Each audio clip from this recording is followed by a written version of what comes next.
बच्चों, welcome to Harsh academy foundation class 9th और 10th। तो हाउ इज द जोश बच्चों, again say how is the जोश, राइट।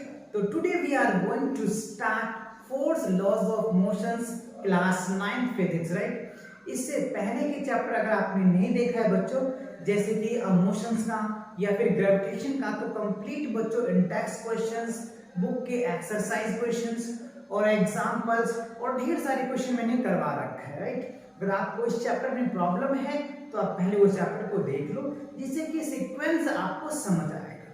तो आज हम स्टार्ट करने वाले हैं force loss of motion, right. आप देख पा रहे होंगे यहाँ पे आज जो है बच्चों इंटेक्स क्वेश्चन कंप्लीट कराएंगे।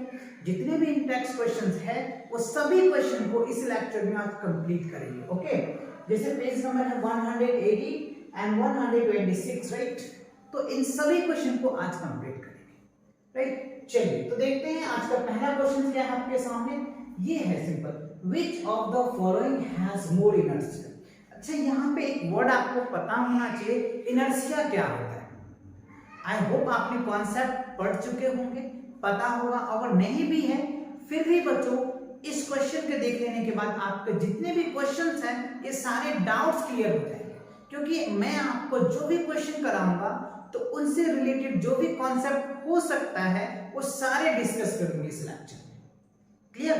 देखिए तो सबसे पहले इनर्शिया, राइट। इनर्शिया क्या होता है बच्चों, अगर एक तरह का मास ही होता है, अगर किसी ऑब्जेक्ट का मास ज्यादा होगा यानी वेट ज्यादा होगा, ऐसे समझ लीजिए आप तो जिसका वेट ज्यादा होगा उसका इनर्शिया भी ज्यादा होगा। कंसेप्ट समझ में, जिसकी वेट ज्यादा यानी कि मास जिनका ज्यादा होगा, इनर्शिया भी उनका ज्यादा होगा। तो अब आइए इस कॉन्सेप्ट पे, क्वेश्चन पे। कॉन्सेप्ट क्लियर हुआ, जिसका वेट ज्यादा यानी मास ज्यादा होगा तो इनर्शिया भी ज्यादा होगा। तो first of all understood the question. Question हमसे क्या पूछ रहा है, which of the following has more inertia. ये जो है इसमें से इनर्शिया सबसे ज्यादा किसका है। तो पहला आपके क्वेश्चन दिया है कि रबर बॉल और स्टोन। तो अब मुझे बताओ रबर बॉल और स्टोन में किसका इनर्शिया ज्यादा होगा, किसका होगा। रबर बॉल की अगर मैं बात करूं तो बच्चों वो क्या होगा, ऑब्वियसली हल्का ही होगा। और जब अगर आप स्टोन की बात कर लेते हैं, स्टोन क्या होता है, उसके पार्टिकल्स काफी नियर होता है। इसका मास क्या होगा बच्चों, अगर मास की मैं बात कर लूं और इसका m1 मान लो और इनका m2 मान लो, तो इसका मास ज्यादा होगा बच्चों। इसका जब मास अगर ज्यादा होगा तो अगर इनर्शिया इसका i1 मान लेते हैं और इनर्शिया i2, तो मैंने अभी बताया था जिसका मास ज्यादा होगा उसका इनर्शिया भी ज्यादा होगा। तो अगर इस स्टोन का मास ज्यादा है तो इनर्शिया भी क्या होगा, स्टोन का ही ज्यादा होगा। तो आंसर क्या होगा बच्चों, स्टोन। स्टोन का इनर्शिया क्या होगा, ज्यादा होगा as a compare of rubber ball से। समझ आ गया ना, गुड। चलिए अब दूसरा पार्ट देखिए इसका।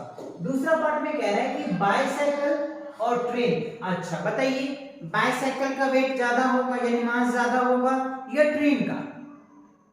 तो ऑब्वियसली आप कहेंगे सर ट्रेन का ही होगा, है ना। तो सिंपल सी बात है, अगर बाइसाइकिल की बात कर लो या ट्रेन की बात कर लो, तो अगर मैं मास की बात कर लो बच्चों तो सिंपल सी कॉन्सेप्ट है, ये याद रखना। और ये m2, तो अगर इस ट्रेन का मास ज्यादा होगा तो ऑब्वियसली बच्चों इनर्शिया भी क्या होगा, ज्यादा होगा। क्योंकि मैंने अभी कॉन्सेप्ट बताया था इनर्शिया के रिगार्डिंग कि जिसकी मास ज्यादा होगा इनर्शिया उसका ज्यादा होगा, है कि नहीं। तो सिंपल सी बात है, किसका हो जाएगा बच्चों, ट्रेन का इनर्शिया क्या होगा, सबसे ज्यादा होगा। सेम अब यहाँ पे देखिए कह रहे हैं 5 रुपीज कॉइन्स और यहाँ पे 1 रुपीज कॉइन। तो अब मुझे बताओ 5 रुपीज कॉइन का इनर्शिया ज्यादा है या 1 रुपीज का है। तो ध्यान से आप देखेंगे बच्चों 5 रुपीज कॉइन का, तो 5 रुपीज का जो कॉइन होता है वो 1 रुपीज की कॉइन से मोटा होता है यानी थिक होता है, राइट। तो थिक होगा और ये क्या होता है बच्चों, थिन होता है। तो इसका जो मास होगा ऑब्वियसली बच्चों ज्यादा होगा और इसका जो मास होगा वो क्या होगा, कम होगा। तो अगर यहाँ पे 5 रुपीज कॉइन का मास ज्यादा हो रहा है, 1 रुपीज का कम हो रहा है, तो इनर्शिया किसका होगा, जिसका मास ज्यादा उसका इनर्शिया ज्यादा। तो 5 रुपीज कॉइन का जो मास क्या है बच्चों, ज्यादा है, और ज्यादा है तो इनर्शिया भी क्या होगा, ज्यादा। तो ये चीजें आपको याद, समझ आ गया बात। इनर्शिया का कॉन्सेप्ट क्लियर हुआ, इसमें क्वेश्चन भी समझ में आ गया ना। ओके चलिए मूव करते हैं नेक्स्ट क्वेश्चन पे। अगला क्वेश्चन क्या है आपके सामने, ये रहा क्वेश्चन। क्या है, इन द फॉलोइंग एग्जांपल। अच्छा कुछ एग्जांपल्स दिए हैं आपको try to be identify the number of times velocity of the ball changes। अच्छा, यहाँ पे बॉल की कुछ चेंज की बात कह रहा है और हमसे पूछ रहा है ये जो बॉल की जो चेंज हुई ना, इनमें कितने वेलोसिटी चेंज हुआ है, कितने बार हो या कितने टाइम्स कह सकते हैं आप ये। चलिए इस एग्जांपल को पहले हम रीड आउट करते हैं। क्या कह रहा है? कह रहा है अ football player kick football another player. ठीक है, पहला तो ये है, मान लो बच्चों एक वेलोसिटी यहाँ ले लेते हैं, इसका 1% ये, अब ये बॉल को किक करता है तो दूसरे के पास आता है, वही कह रहे हैं ना, a ball play kick a football another player, मतलब एक प्लेयर है जो बॉल को किक किया। समझ रहे बात को? जब ये बॉल को किक किया तो किसी दूसरे वेलोसिटी के पास गया, दूसरे पर्सन के मान लो, ठीक है, यहाँ पे गया। अब कह रहा है who kick football towards the goalkeeper. ठीक है, अब ये जो है इसके पास गया तो ये गोलकीपर को दे देता है, यह क्या देता है? गोलकीपर को दे देता है। ठीक है, गोलकीपर को दे दिया, यहाँ पे आप चाहो तो जी लिख दो, ठीक है, गोलकीपर को दे दिया। एंड फिर कह रहा है the goalkeeper of the opposite team collect, मतलब गोलकीपर बॉल को कलेक्ट किया, अपोजिट टीम के पास भेजा तो उन्होंने कलेक्ट किया। Then footballs and kick towards the player on team, फिर ये गोलकीपर अपने टीम के पास क्या करेंगे, ये 4 मान लो, ये अपने टीम के पास बॉल इन्होंने फेंका इसके पास, फिर इन्होंने फेंका इसके पास, फिर ये बॉल को कलेक्ट किया गोलकीपर ने, और फिर ये गोलकीपर कलेक्ट करके अपने टीम के पास फेंका, है ना, ये क्या करेंगे? अपने टीम के पास फेंकेंगे।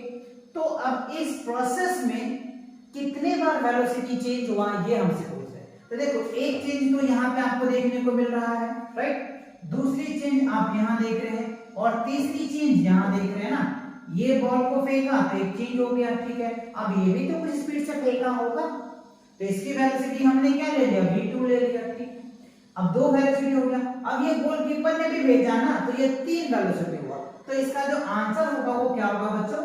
3 टाइम्स, यानी इस बॉल का जो वेलोसिटी होगा बच्चों वो 3 टाइम्स चेंज करेगा। कितने बार चेंज किया? 3 टाइम्स चेंज किया। तो यही आपसे क्वेश्चन पूछ रहा था कि times of the velocity of the ball will change, तो कितने टाइम चेंज किया? 3 टाइम्स। आप आंसर्स लिख देंगे और ये आपका रिजल्ट आ जाएगा। आई होप ये एग्जांपल समझ में आया। बस इनको 1-2 बार गो थ्रू करोगे ना, फील आ जाएगा कि वेलोसिटी में कितनी चेंज हुआ। समझ आ गया ना? चलिए मूव करते हैं आगे। अगला क्वेश्चन देखो क्या है आपके सामने। अच्छा, क्या है क्वेश्चन सर? कह रहे explain why some of the leaves may get detached from the tree if we vigorously shake its branch। ठीक है, कह रहा है एक्सप्लेन करो, क्या करो? एक्सप्लेन करो कि जब why some of the leaf may be get, मतलब क्यों किसी ट्री से पत्ते अलग हो जाते हैं। कब? जब आप उसे जोर जोर से हिलाते हैं।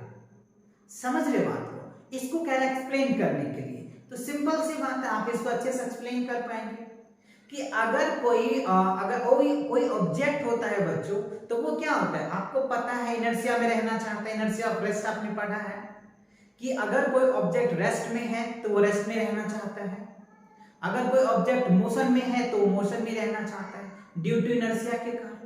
तो सिंपल सी वही कॉन्सेप्ट है बच्चों इस क्वेश्चन में भी कि अगर ट्री में पत्ते लगे हुए हैं तो वो चाहता है कि ट्री के साथ रेस्ट में रहो, लेकिन अगर आप उनको शेक करोगे, हिलाओगे, तो क्या होगा? पत्ते जो है वो मोशंस में आ जाएगा। तो जब वो मोशन में आ जाएगा तो वो चाहेगा मोशन में रहे, तो वो वहां से डिटैच हो जाता है, अलग हो जाता है। फिर वो क्या होता है? ट्रेन पे मतलब जमीन पे गिर जाता है because of due to inertia के कारण। लिखेंगे सर कैसे? चलिए लिखा हुआ मैं आपको दिखाता हूं। आप इस तरीके से लिख सकते हैं, when tree branches shake vigorously and the branch attain motions। जब आप उस ब्रांच को हिलाओगे ना तो वो मोशन में आ जाएगा। ठीक है, तो जब मोशंस में आ जाएगा the leaf stay rest, वो लीफ चाहेगा कि मैं रेस्ट में रहूं, पत्ते क्या चाहेगा? मैं रेस्ट में रहूं। ठीक है, and due to the inertia of rest के कारण बता दिया मैंने, the leaves tends remain at rest position and hence detach from the tree to fall down। इसी वजह से वो पत्ते चाहता है मैं रेस्ट में रहूं, तो वो ट्री से क्या होता है, फॉल डाउन कर जाता है और जमीन पे गिर जाता है, वो फिर हमेशा के लिए रेस्ट में हो जाता है। बिकॉज वो ब्रांच से क्या हो गया, अलग हो गया ना।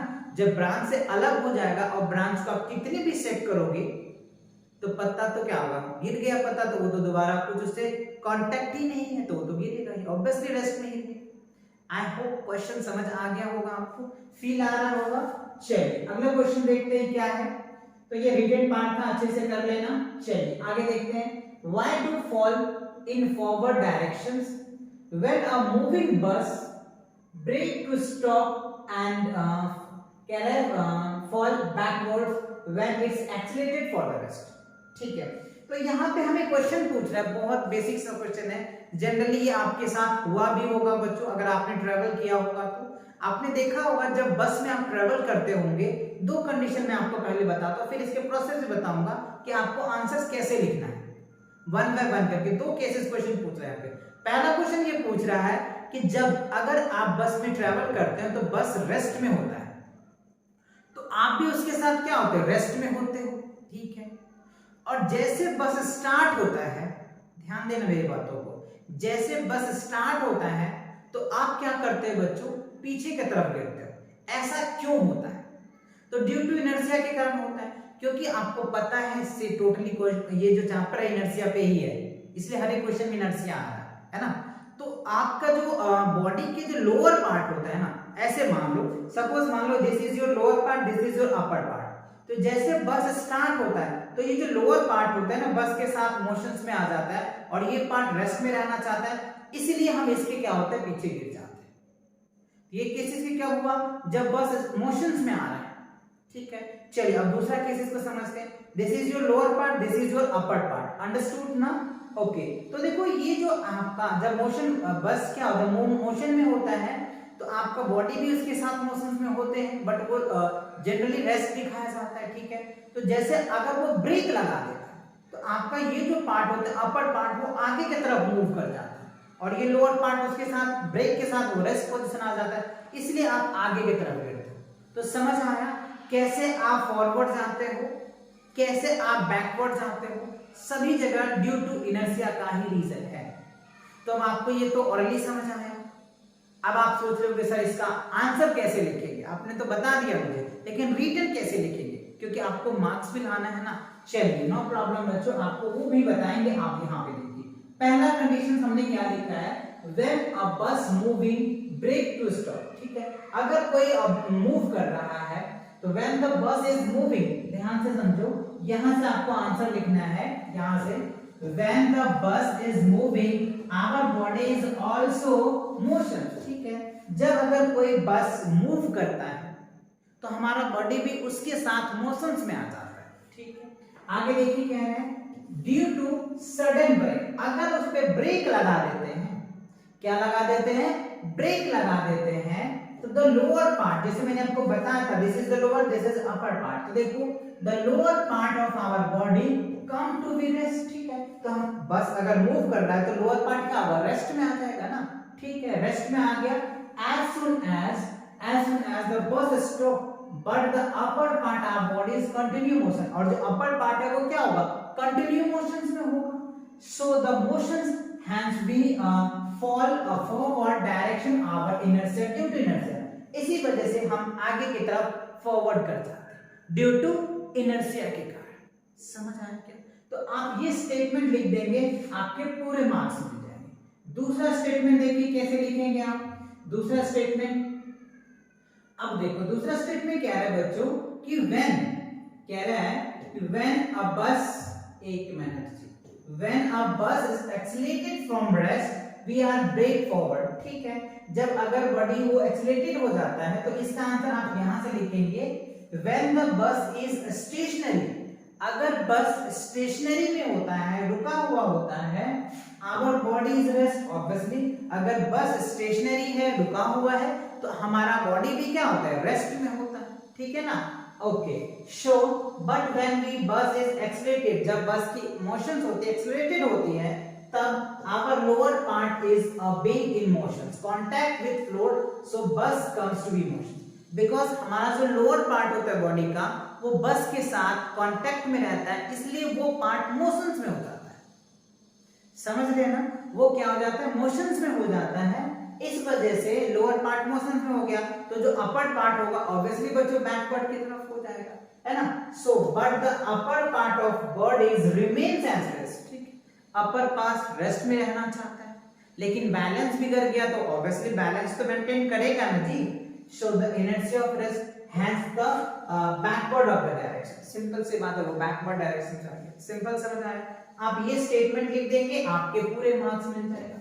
समझ में भी आ गया क्यों होता है, किस कारण से होता है, ड्यू टू इनर्शिया। दोनों केसेस में इनर्शिया का ही कारण है, क्योंकि हमारा inertia of rest, inertia of motion आपको पता ही है। ठीक है, चलिए आप चाहे दिन को स्क्रीनशॉट ले लीजिए, बढ़े आगे अगले क्वेश्चन की तरफ। ओके, अगला क्वेश्चन देखते हैं क्या है बच्चों, इंपॉर्टेंट क्वेश्चन है, अच्छा क्वेश्चन है। चलिए देखते हैं क्या है question number 5। If action is always equal to the reactions, right, this is the Newton's, क्या है बच्चों, ये न्यूटन्स का सेकंड थर्ड लॉ आपने पढ़ा होगा, राइट, न्यूटन का थर्ड लॉ बच्चों पढ़ा होगा। Every action is equal and opposite reactions. Okay, so examples, how horse can put a cart, right, कैसे हॉर्स कार्ट मूव करता है, ये थर्ड लॉ के एग्जांपल्स। लेट्स सी, अब आपको मैं यहाँ पे बताता हूँ, आप यहाँ पे ध्यान से समझिए। ये बच्चों क्या है, हॉर्स कार्ट, ठीक है, ये जो हॉर्स है बच्चों, यहाँ पे ध्यान दीजिए, हॉर्स कार्ट, जब ये हॉर्स का जो फीट है, ये जो फीट आप देख पा रहे होंगे, राइट, जब ये फीट ग्राउंड को टच करता है, राइट, ऐसे टच कर रहा है, तो ग्राउंड भी तो उस पे फोर्स लगाएगा। समझ रहे बात को, जब ये हॉर्स ग्राउंड को ऐसे फिट से पांव से दबाता है, तो उस पे भी एक्शन, अपोजिट रिएक्शन अभी आपने पढ़ा, तो वो भी उस पे एक्शन करेगा। तो जब वो एक्शन करेगा तो वो क्या होगा, आगे की तरफ, फॉरवर्ड की तरफ जाएगा, बिकॉज वो इनको ग्राउंड पे कर रहा है, तो ग्राउंड से फोर्स लगा रहा है, तो वो आगे की तरफ जा रहा है, और दिस प्रोसेस से ये कहानी होती रहती है। इस वजह से ये हॉर्स कार्ट आगे मूव कर पाता है। बात समझ में आया? तो यही लॉजिक है न्यूटन्स थर्ड लॉ का, कि every action and equal opposite reaction होता है, जिस कारण से ये सारे मूवमेंट हो पाते हैं। लेट्स सी, लिखेंगे कैसे, आपको तो आंसर लिखना पड़ेगा, तो आप इस तरीके से लिख सकते हैं आंसर। क्या है सर, लेट्स सी, तो देखो क्या है, the third law of action, वही मैंने यहाँ पे लिख दिया है बच्चों, कि आपको यहाँ पे दिक्कत ना हो। सिंपल सी बात है, यहाँ पे क्या लिखेंगे, the third law of motion state क्या कहते हैं, action is equal and opposite reaction but they on is different bodies, अलग अलग बॉडीज के लिए अलग अलग होता है, लेकिन every action is equal opposite reaction, Newton's third law. ठीक है, अब आपको आंसर क्या लेना, आंसर यहां से है, in the case the horse exert a force on the ground. ठीक है, हॉर्स जो है, ये जो हॉर्स, वो ग्राउंड को फोर्स एक्सर्ट करता है विद इट्स फीट, अपने पांव से। ठीक है, while walking the ground exert equal, ground भी उसमें फोर्स लगाएगा ना, equal and opposite force on the feet. ठीक है, उसके फीट पे वो फोर्स लगाता है। सो of the horse which enable the horse move forward, इस कारण से हॉर्स आगे की तरफ फॉरवर्ड हो पाता है। ठीक है, so the cart is pulled and the horse is, simple, इस वजह से ये जो कार्ट है वो हॉर्स के साथ आगे मूव करता है। ये आप देख रहे हैं, ये बेल्ट इससे बांध रखा है ना, इस वजह से ही बांध रखा है कि वो जैसे ये मूव करेगा आगे की तरफ, तो स्पॉट भी इसके साथ मूव करेगा। राइट, अच्छे से समझना है। नहीं तो आपने सोलो पिक्चर देखा होगा, धन्नु, है ना, धन्नु की कहानी, कितने अच्छे से धनु टांगा चला रही थी। राइट, तो सेम कॉन्सेप्ट है बच्चे। ओके, चलिए मूव करते हैं अगले कॉन्सेप्ट की तरफ। अगला क्वेश्चन क्या है आपके सामने, ये रहा बच्चों, question number 6, explain why is difficult for a fireman to hold a horse, ठीक है, which inject a large amount of water at a high speed। अच्छा, यहाँ पे बहुत इंपॉर्टेंट क्वेश्चन है बच्चों। क्या है क्वेश्चन में, कह रहे कि एक फायरमैन है, राइट, क्या है, एक फायरमैन है। ठीक है, पहले आपको एक्सप्लेन करना है कि फायरमैन कैसे डिफिकल्टी को, एक होस पाइप होता है, ध्यान दीजिएगा बच्चों, ये इस तरीके से कुछ पाइप होता है, आप ध्यान देंगे, राइट, ये होता है पाइप। अगर ये पाइप मोटर में लगा होता है तो आप देखेंगे इससे जो पानी जो फ्लो करता है ना, जब कहीं भी डायरेक्शन जैसे जाता है, तो दिस इज द होस पाइप, राइट, कह रहा है होल्ड अ होस pipe which exert a large amount of water at a very high speed, because आपने पढ़ा है कि every action equal and opposite reaction.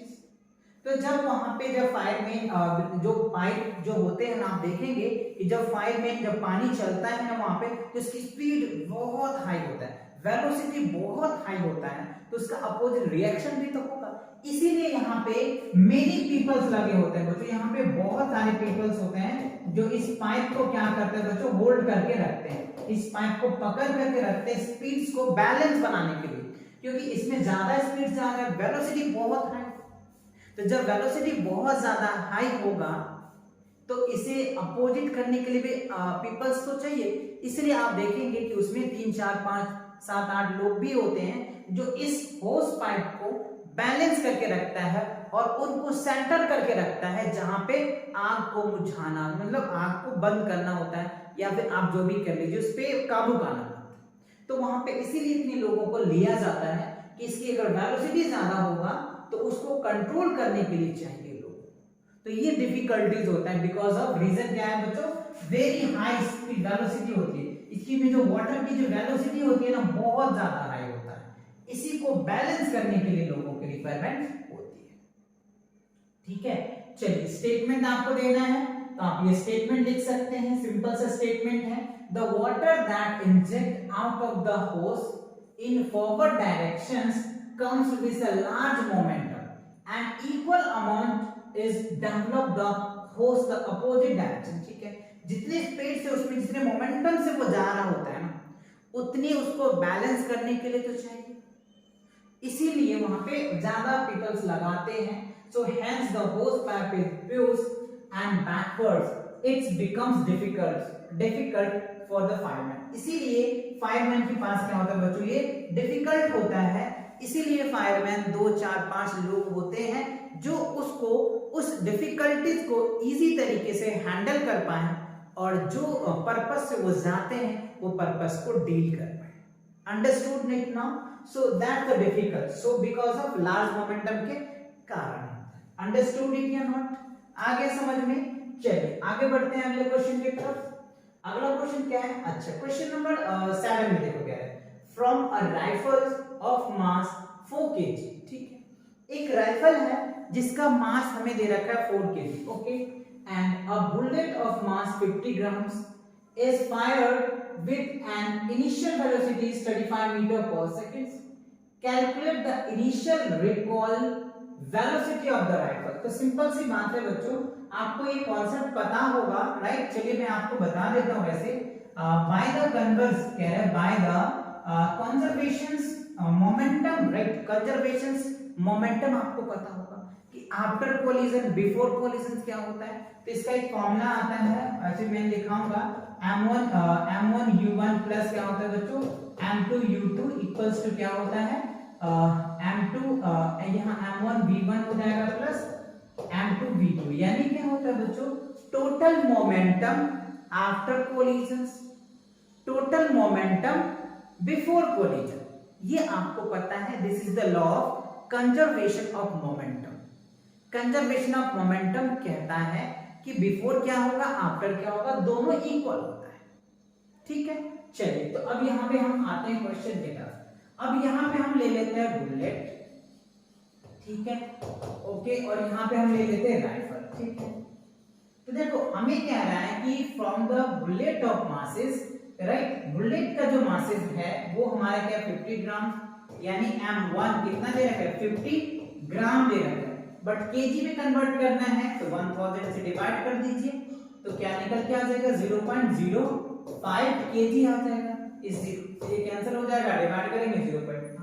और मास ऑफ राइफल जो है बच्चों m2 की जो वैल्यू है वो कितना दे रखा है आपके पास, 4 केजी दे दिया है। ठीक है, अब देखो इनिशियल वेलोसिटी की अगर मैं बात कर लूं तो u1 की इनिशियल वेलोसिटी वो कितना है, 0 मीटर पर सेकंड है, और u2 की जो वैल्यू है इसका भी क्या है, 0 मीटर पर सेकंड।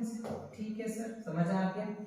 इनिशियल वेलोसिटी क्या है, 0 मीटर पर सेकंड। अब क्या क्या है, fired with an initial velocities of that, fire जब किया है तो उसका जो इनिशियल यानी आपका जो है बच्चों इनिशियल वेलोसिटी जो है इसका कितना है, final velocity of the bullet, final fire किया तो फाइनल जब फायर क्या होगा, बुलेट से ही निकलता है ना बच्चों, बुलेट को ही तो फायर करते हैं, तो इसकी जो स्पीड है वो फायर को कितना है 35 मीटर्स पर सेकंड। ठीक है, calculate the initial velocity of recall of the rifle. अच्छा, राइफल की वेलोसिटीज आपको बताना है, तो ये हो गया v2 यानी राइफल की वेलोसिटी।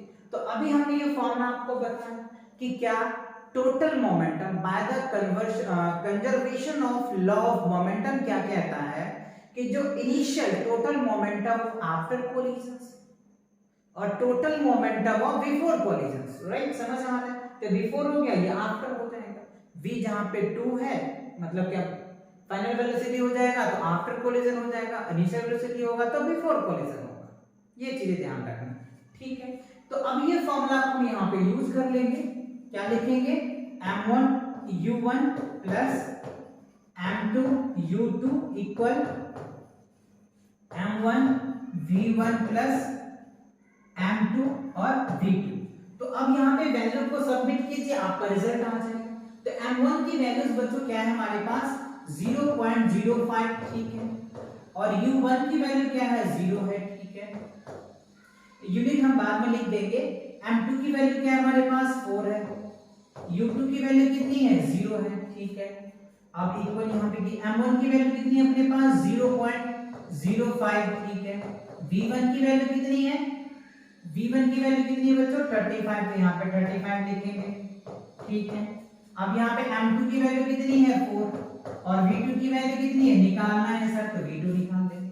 तो देखो दिस पार्ट अगर इसको 0 से मल्टीप्लाई करोगे तो 0 हो जाएगा, इसको 0 से मल्टीप्लाई करोगे तो 0 होगा, तो 0 प्लस 0 क्या होगा 0। अब यहाँ पे देखिए इससे इसको मल्टीप्लाई करेंगे, 35 को 0.5 से मल्टीप्लाई करेंगे तो 1.75 रिजल्ट आ जाएगा।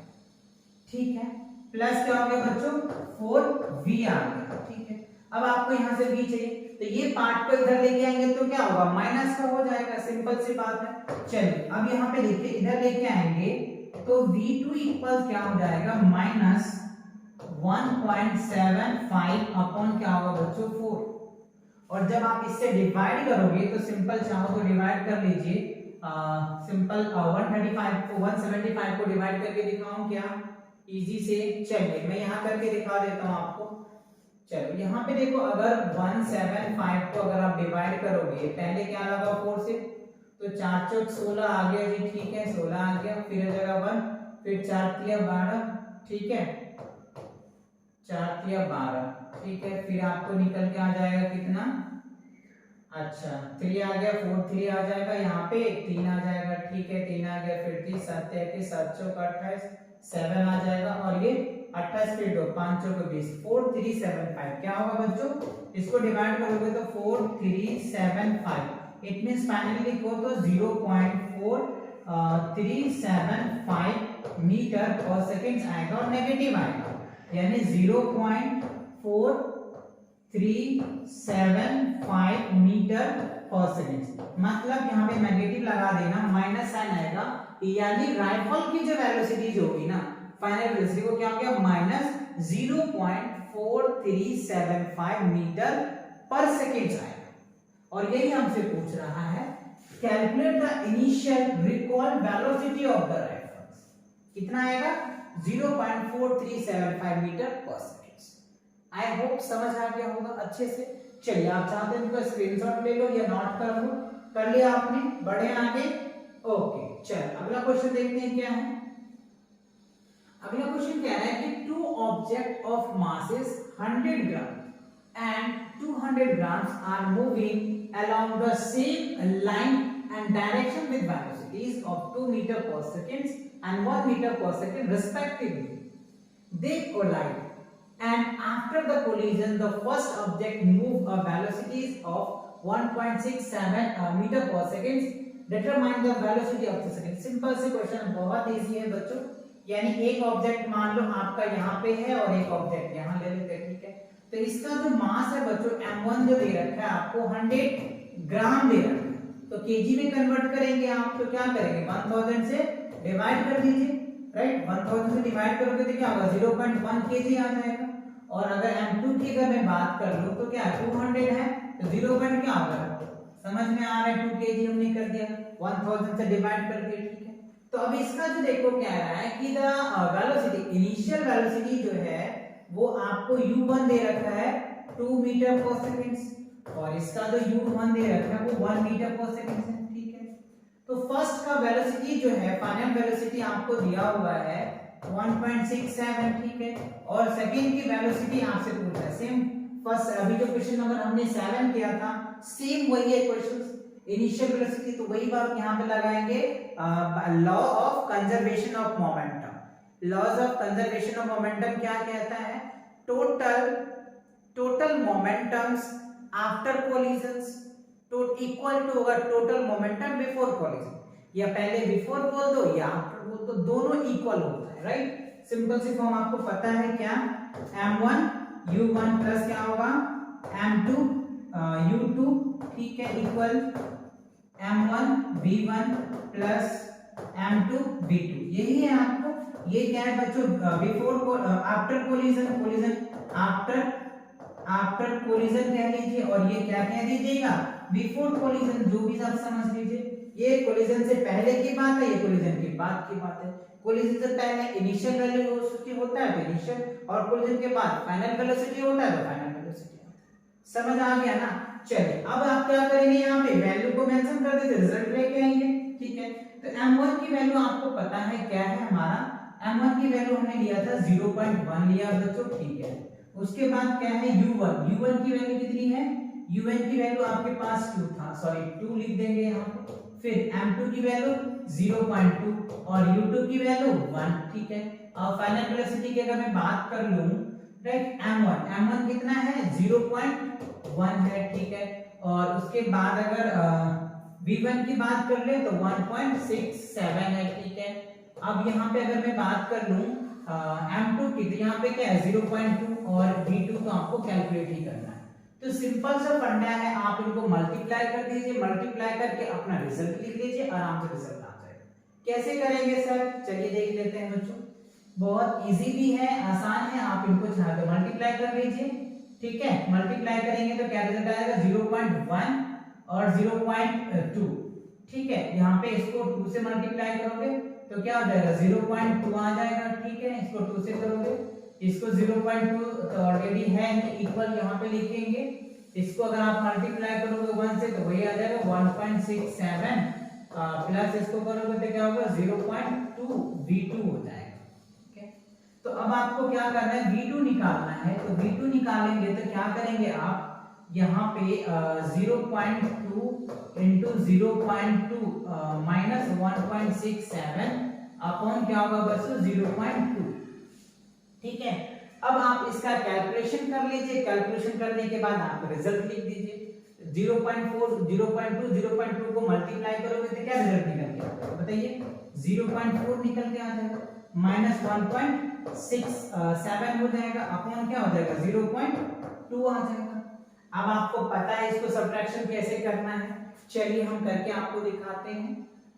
0 पॉइंट क्या है बच्चों 4, ठीक है। उससे पहले क्या है 1.6, ठीक है, और 7 है, तो यहाँ पे एक 0 लगा दीजिए तो ये 7 आ जाएगा, ठीक है।